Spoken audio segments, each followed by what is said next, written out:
Hey, what's up everyone? Thanks for joining me for another YouTube video today. Now today we're going to talk about my top 5 Smash Brothers characters that I want to see show up in the next Smash Brothers game. And it's actually probably the first time that I've ever done a top 5 list.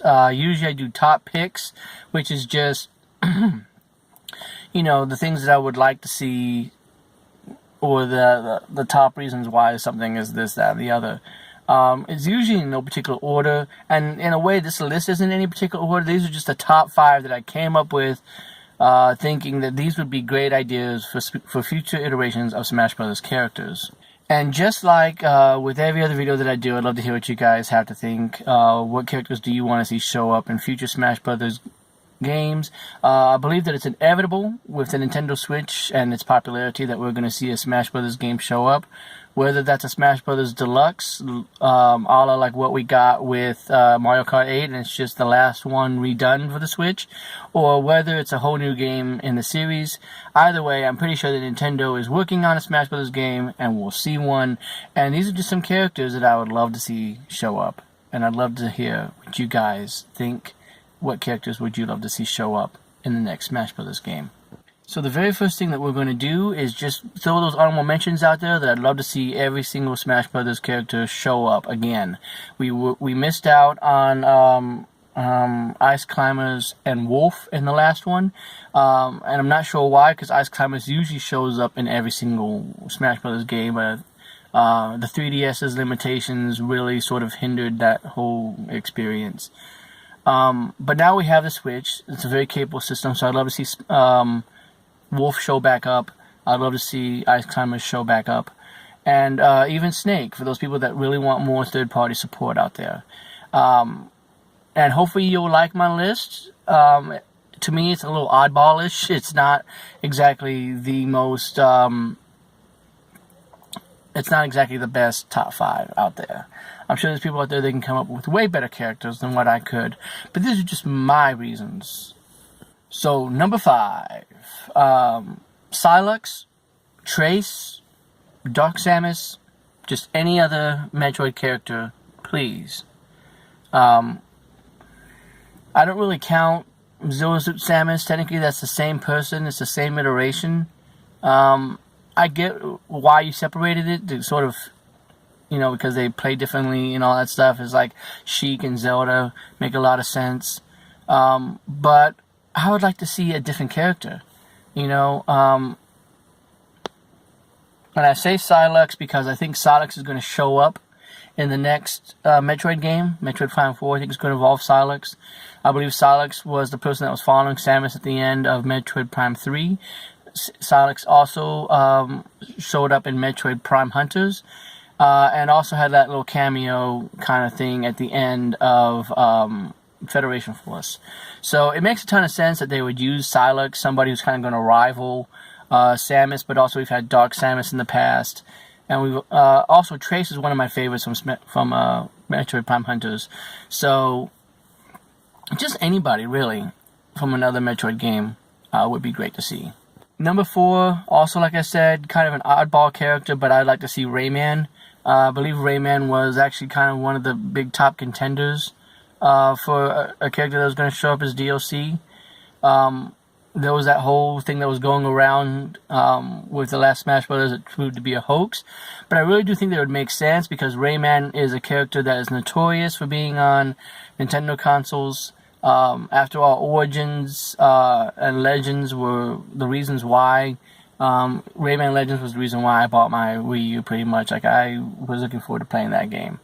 Also, Origins has been on the 3DS and all that stuff, and it's a real big popular seller. After all, we've already talked about in the past about how Rayman Legends sold more on the Wii U than it did on any other system.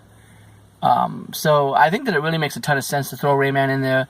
To the same extent, you can throw any character from Rayman in there, but they all kind of play the same. I think that Rayman would also be a great pick for a third-party character that currently, right now, Nintendo has really good relationships with, apparently. So, yeah, Rayman, my number 4. Number 3 for me is kind of an obvious pick, another character that people have been asking for. But I kind of thought for a while, this probably isn't going to happen. But with the way that Nintendo took Mega Man and kind of brought rejuvenation back to the character of Mega Man, and sort of made Capcom, popular again with introducing Mega Man, I think that they could do the same with Castlevania. So I'm choosing Simon Belmont. Personally, I'd like to see Soma from like Aria of Sorrow and Dawn of Sorrow, but Simon Belmont started it all, back in the original Castlevania on the NES. So yeah, Simon Belmont using his whip, I think, could introduce a lot of cool mechanics. You could essentially spin it to have it be a shield. All kinds of neat stuff. I can already visualize it in my head. I'm not going to go into any of that stuff here. But I really do think that it's a good opportunity to, one, introduce another third-party character, and also do what Nintendo did with Mega Man, and that is rejuvenate the series, rejuvenate the interest in this game, and also make Konami a little bit more money, maybe also make them a little bit more popular than what they are right now. So I really think that Simon Belmont is a good pick. My number 2 pick makes a lot more sense when you think about the fact that I also asked for Metroid characters and Simon Belmont, and that is Shantae. Shantae is a series that I actually have recently gotten really into. I've always liked the series, it being a platforming game like it is, but it's really kind of a Metroid kind of game. It reminds me a lot of Metroid, with the whole getting items and then going back and using those to then advance further. Really am a big fan of the series, and so Shantae, it needs to be in there. Shantae just makes a ton of sense. And it could throw some interesting elements in there, because again, you can have transformations, you can have the hair whipping thing, all kinds of stuff, and you can then introduce other characters like Risky Boots. You can bring in some of the interesting items that show up from the Shantae series, and I really do think that there's enough of a fan following, because Shantae is considered to be one of WayForward's flagships and one of their most popular games. So it just makes a ton of sense to add that to Smash. Let's make that happen.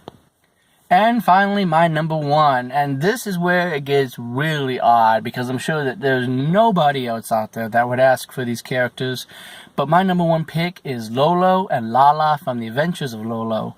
And the reasons why I ask for them make a ton of sense. I mean, first of all, HAL Laboratories, at least in the beginning, I don't think they made 4, but in the earlier Smash Brothers games, HAL Laboratories made Smash Brothers.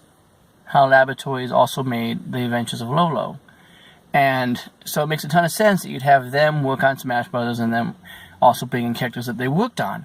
And I also believe, if I'm not mistaken, that Satoru Iwata was a part of HAL Laboratories in the beginning, so what better way to honor him than to, of course, introduce characters that he worked on.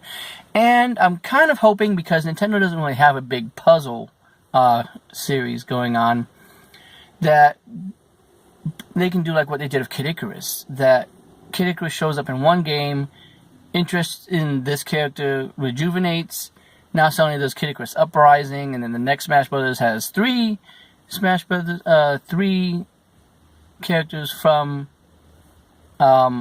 Kid Icarus in the game.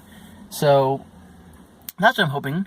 Hoping that by having Lolo and Lala kind of play similar, they can kind of be a clone of Ice Climbers, because they can work together. One's pink, one's blue. They can kind of, you can defeat one and the other one's still around, so you have to defeat both, but they're small, so they roll a lot, and they spit out eggs. And anybody that's played Adventures of Lolo can kind of see the possibilities of what can be done with them.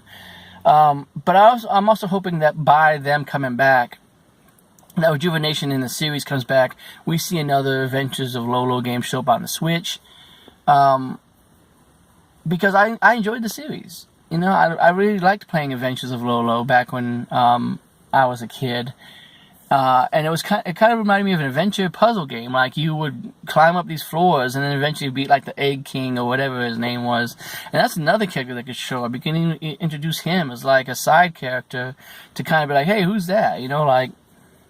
I don't know. Like I said, my picks are weird, but those are my picks, and I'm going to stick with them. So what do you guys think about my list? Love to hear what you have to say. Thanks for watching. As always, guys, have yourself a good day, and I'll see you next time.